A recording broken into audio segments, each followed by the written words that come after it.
E aí pessoal, tudo tranquilo? Gabriel Pelissaro na área. Hoje vamos falar do Ibovespa, que fechou pelo segundo dia consecutivo em alta. Hoje fechou em 3,8% positivo. E aí, será que isso significa uma reversão de mercado? Será que o bull market acabou? Será que a tendência de baixa, né, acabou e a gente vai entrar num mercado de alta novamente? É o que a gente vai falar nesse vídeo, é o que eu vou trazer nesse vídeo através dos fundamentos e já começamos pelo indicador ali, pela análise técnica, né? Então, o Ibovespa, ele abriu ali nos seus 74 mil pontos e ele chegou a bater 79.855 pontos. Acontece que durante o dia, olha só, ele foi formando aqui uma tendência de baixa ali no dia, né, no gráfico no curto prazo, e ele fechou, então, depois de chegar quase nos 80 mil pontos, fechou em 76.358 pontos, certo? Então, quer dizer que o mercado ele deu uma estourada, a gente não sabe se é o tal do pulo do gato morto, se é um bull trap, se está ocorrendo alguma manipulação de mercado, né? Mas depois o pessoal foi realizando os lucros e a bolsa foi caindo. O dólar ele fechou em baixa de 1,20%, cotado em R$ 5,22, tá? O euro também fechou em baixa de 0,43%, cotado em R$ 5,68. E os fundamentos, Gabriel? Alguma coisa mudou para a gente ficar otimista? Pessoal, a gente sempre tem que ficar otimista, tá? A gente tem que programar a nossa cabeça para buscar oportunidades. Aqui, pessoal, o meu compromisso, para ser bem honesto com vocês, é com a verdade. Então eu não estou querendo ser pessimista e nem otimista. Eu estou analisando os fundamentos. Então vamos dar uma olhada aqui nas notícias, eu separei algumas. São Paulo prorroga a quarentena até 22 de abril e usará a polícia se for necessário. Então é o que a gente vem falando, né? O Estado cada vez tirando mais a liberdade individual das pessoas. Aqui no meu convívio pessoal, já estou vendo muitos empresários quase quebrando, praticamente quebraram. Já vão ter que correr para o banco para renegociar, vão ter que ver o que eles vão fazer, né? Com as dívidas, porque a maioria dos empresários brasileiros já estavam endividados. O problema é que eles já estavam endividados, já estavam alavancados, e agora a conta dos investimentos que eles fizeram em maquinário, infraestrutura, ela chega, mas ele não tem faturamento, então ele tem que fazer um empréstimo para pagar o empréstimo e para pagar o funcionário. Então a bola de neve do empresário brasileiro e do empresário como um todo mundial, né? Porque a nossa economia atual ela é baseada no crédito, ela é baseada no endividamento. E por isso que a gente fala tanto tempo aqui no canal que isso vai criar a próxima grande crise, vai ser uma crise do crédito.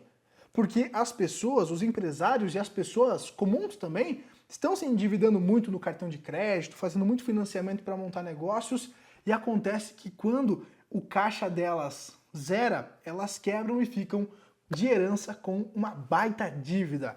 E esse é o grande problema, e a gente vê que o fundamento não mudou. A quarentena continua, as empresas continuam de porta fechada, isso não se limita a São Paulo, como mostra essa notícia aqui.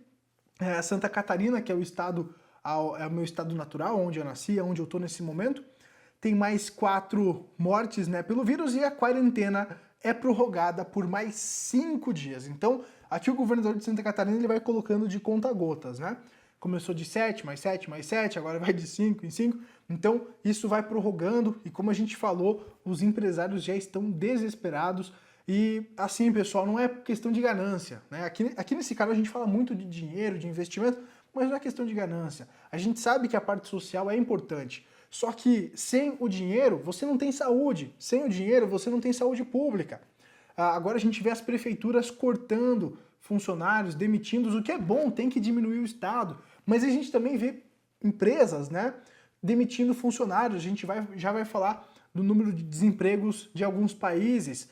A gente já falou do desemprego dos Estados Unidos, que estava batendo lá 6 milhões de pedidos do seguro-desemprego, a gente já falou nos vídeos passados. Então, assim, é mundial, né, o desemprego, e quando uma pessoa fica desempregada, ela para de consumir. E isso gera uma bola de neve, porque quando você reduz, então, o consumo, você já tem empresários ultra endividados que vão ter que se endividar mais ainda agora. Isso cria uma bola de neve, que volta de novo no que a gente já falou dos ciclos da crise, que eu acredito que a gente vai ter 3 ciclos. O primeiro ciclo, que eu acho que já está terminando, é o ciclo do vírus. Então a gente já tem notícias boas da cloroquina, estudos que já indicam que existem ferramentas para a gente combater esse vírus, isso é ótimo, certo? Então o primeiro ciclo de baixa seria o vírus. O segundo ciclo de baixa na bolsa seria quando as empresas liberassem os relatórios, quando o número de desemprego fosse divulgado, porque o Brasil ele não está mais conferindo a inflação, porque o IBGE não consegue mais coletar os dados, e a gente não tem mais dados de desemprego também, como eu já mostrei em outros vídeos aqui, que o governo simplesmente não vai mais divulgar o número de desempregos do Brasil. Então a gente fica meio no escuro para dizer para onde a economia vai, só que aparentemente, pelo que a gente analisa, o número de desempregos no Brasil, que já estava alto, está aumentando ainda mais.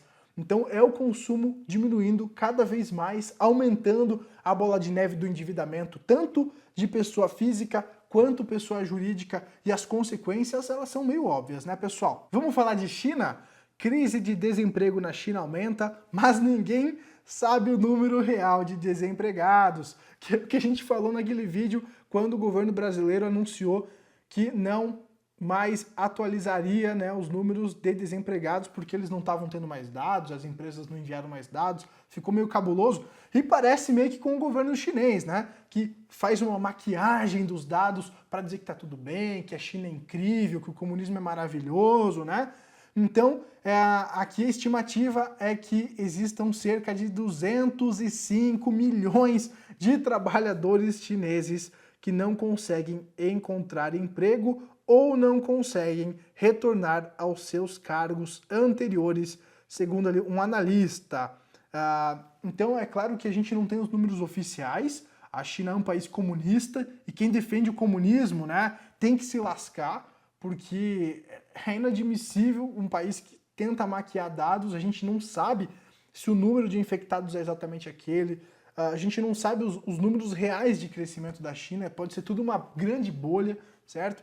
Então, fica meio macabro toda essa situação aí econômica, mas a gente então vê que a China também está sofrendo com questões econômicas de desemprego, e o desemprego é muito complicado, porque além de afetar a economia como um todo, afeta as pessoas.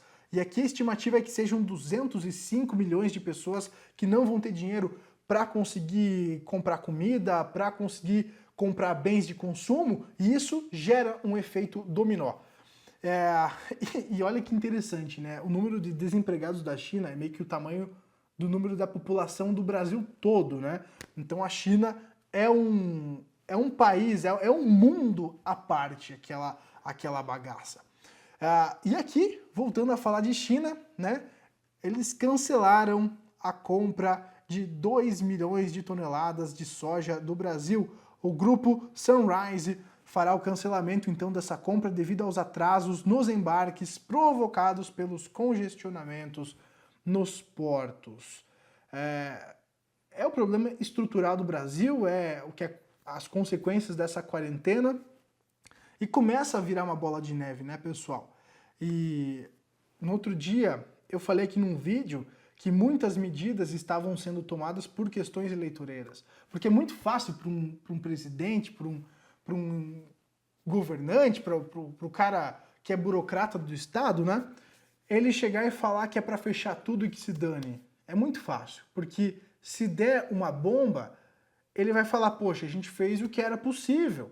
Agora, se não der em nada esse vírus, ele vai falar, poxa, não deu em nada porque a gente parou tudo. Então, é uma decisão muito fácil dele tomar, para tudo e que se dane a economia, e porque o cara ele tá pensando na reeleição dele. Ele tá pensando em como ele ganha popularidade. e a gente vê as consequências na economia, que é o nosso foco aqui. E agora a gente vê, então, o terceiro ciclo, né? Então o primeiro ciclo seria o vírus, o segundo seriam as consequências econômicas, e naquele vídeo eu falei que teria um terceiro ciclo, que é o ciclo político, onde a gente vê agora, sai Mandetta, entra Mandetta, Bolsonaro, impeachment ou não impeachment, sabe, a gente começa a ver essas brigas políticas, porque como eu falei anteriormente, é uma briga por interesse, é uma briga por ego, é uma briga, na verdade, pelo voto, né? Aonde a gente vê que eles não estão pensando no povo. E aí o Trump diz que suspenderá a contribuição financeira dos Estados Unidos à OMS, Organização Mundial da Saúde. O presidente reclamou que a Organização Mundial da Saúde estava errada e deu muita atenção à China. Ele também disse que seu país pode estar chegando ao topo da curva de contaminação e que 110 mil novos respiradores artificiais serão entregues em breve. Então, quais as consequências dessas medidas políticas que estão sendo tomadas, né, pessoal? Olha essa notícia aqui que interessante também. China terá maior PIB mundial e se prepara para virar potência militar. Crescimento econômico do país nos últimos anos abriu caminhos para investimentos militares e iniciará uma corrida armamentista com os Estados Unidos. Então, né, a gente começa a ver aí um desenrolar, e eu analisando os fatos globais, eu posso até entender que a Bolsa ela deu o pulo do gato morto, mas os fundamentos vão trazer a verdade à tona, como o ouro está trazendo, né? Como o ouro que a gente já falou aí 6 meses atrás, que era um ativo de proteção de valor, que é um ativo de reserva de valor, e inclusive o ouro está em destaque na nossa carteira antifrágil. Se você quer ter acesso à minha carteira de investimentos, como que eu faço a distribuição de ativos, lá tem várias planilhas para você colocar os valores, distribuir os seus ativos de forma mais adequada para se proteger da crise, para proteger o seu patrimônio da crise e, inclusive, ganhar dinheiro na crise, que é o que a gente está fazendo. A gente está fazendo movimentações de swing trade, aproveitando então essa alta volatilidade ao nosso favor. Se você quiser ter acesso à minha carteira de investimentos, o link do Apoia-se está aqui na descrição, vale a pena você dar uma conferida lá, tá, pessoal? E o ouro, né? Então ele está aqui numa alta espetacular, estamos quase chegando nos níveis do topo da crise do subprime, né? Onde o ouro ele deu aquela queda quando aconteceu o subprime e depois com toda a injeção de dinheiro por parte do Estado, por parte do Fed, né? Olha a explosão que o ouro teve, né? Depois ali do subprime. E agora a gente vê então o ouro chegando no topo histórico e quem sabe ele rompa, né? Porque hoje a gente tem muito mais dinheiro circulando na economia devido às impressões, né? Hoje o dólar se desvalorizou, existe uma inflação no dólar porque com o governo, com o Fed injetando 2 trilhões, imagina, né? Injetando PIB do Brasil em poucos dias, é claro que vai rolar uma inflação, inclusive é o assunto do vídeo de amanhã. Então, com certeza, os ativos tendem, né, a aumentar o preço, porque tem muito mais oferta de dinheiro. E eu acredito que o ouro pode ultrapassar esse topo histórico facilmente, é por isso que é interessante a gente ter uma carteira antifrágil para saber posicionar esses ativos. É claro que o ouro já deu a sua grande pernada, porque o ouro é um ativo de reserva de valor. É aonde o investidor, quando está com medo, corre. E o ouro, ele sempre indica uma crise, ele é o dedo duro. Enquanto as pessoas estão especulando nos preços, enquanto o governo fala que está tudo bem e está mentindo, né? Como aconteceu lá naquele filme A Grande Aposta, aquele Too Big to Fail, que mostra, né, a questão ali da crise de 2008, do subprime. Então mostra que todo mundo fala que está bem, que está tudo bem, que os bancos têm liquidez, mas na verdade a realidade é sempre outra, né, pessoal? E o povão, nós, meros mortais, sempre somos os últimos a ficar sabendo da verdade. Mas o ouro é o dedo duro e mostra que os grandes investidores, que os investidores estão correndo para ativos de proteção nesse momento, tá? Continuando aqui o nosso giro de notícias, The First State Bank é o primeiro banco a quebrar nos Estados Unidos por causa do vírus. O The First State Bank estava enfrentando dificuldades desde 2015 e seus níveis de capital em 2019 já eram muito baixos. Então, vale lembrar que esse banco é um banco muito pequeno, ele é uma bactéria no meio do setor bancário americano, então ele não vai causar o que, por exemplo, a quebra do Lehman Brothers causou na economia, né?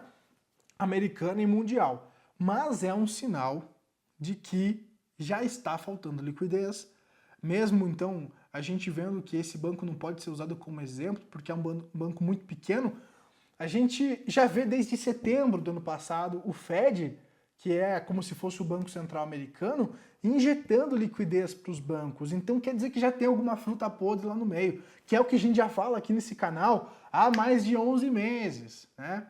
Então já existe alguma fruta podre, os fundamentos não estão bons e a gente pode ver nos próximos meses a bomba estourar. Então por isso que eu acredito que no médio prazo as coisas não tem muito o que se recuperar, porque os fundamentos não estão bons, pessoal. A gente está vendo aqui todas essas notícias e eu só estou sendo realista, eu não quero ser o profeta do apocalipse, nada disso, eu quero trabalhar com a verdade, tá? Então, a gente que já viu o Fed injetando liquidez desde setembro do ano passado, antes da crise, agora a gente vê bancos quebrando, o Fed tentando injetar dinheiro a rodo na economia americana, então provavelmente eles já sabem de algo que a gente não sabe, pessoal. E aqui eu quero trazer dois indicadores, uma matéria aqui do Globo, que eu peguei lá do Fernando Urich, aonde aqui, pessoal, a gente vê as movimentações nas ruas. Olha que interessante, né? Então, os Estados Unidos, eles estão aqui, eles tiveram uma queda de 47%, é isso, tá meio ruim para mim ver aqui, de movimentação nas lojas e estabelecimentos de lazer. Teve a queda na movimentação também dos parques e espaços públicos e escritórios e fábricas. E essa queda gerou a paralisação, né, de 1/3 do PIB americano. Agora, olha o Brasil, né? Então a queda de movimentação das pessoas em lojas e estabelecimentos comerciais, de lazer, os parques e tudo mais, foi muito maior do que a queda dos Estados Unidos. Então o Brasil aqui, os Estados Unidos teve 47%, pelo que eu estou vendo aqui, os Estados Unidos teve 72%, o Brasil, né? Então o Brasil teve 72% e os Estados Unidos 47% de queda de movimentação de pessoas. Então a quarentena do Brasil ela foi muito maior. E se nos Estados Unidos teve 1/3 de congelamento do PIB por causa dessa paralisação, por causa desse congelamento do fluxo das pessoas, qual foi o impacto no PIB do Brasil, né?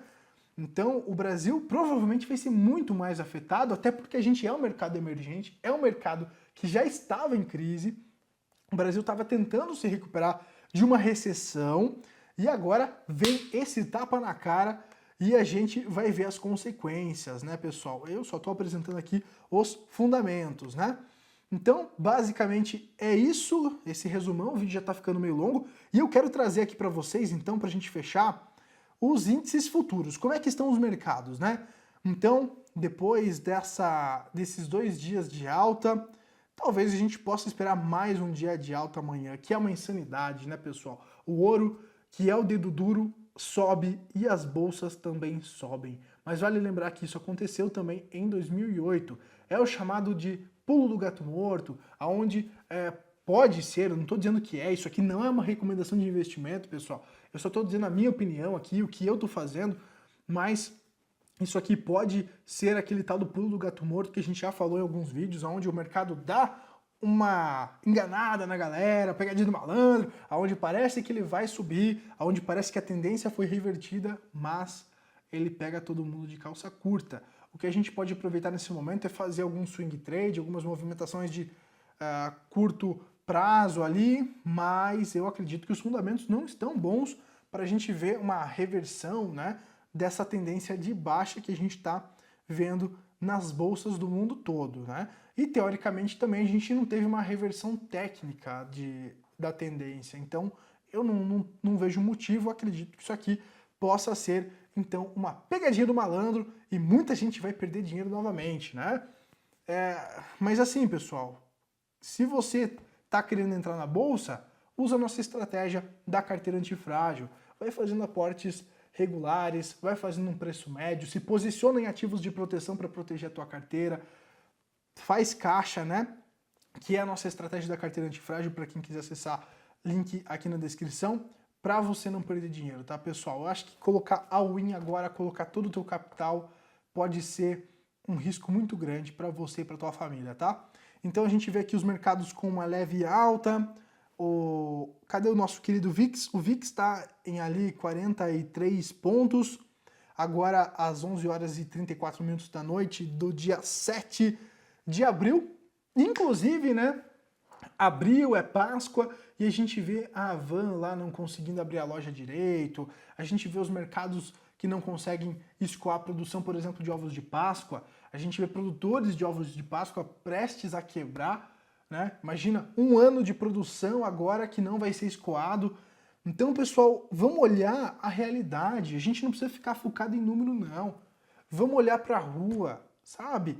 Vamos olhar para a realidade e ver que as coisas estão paradas.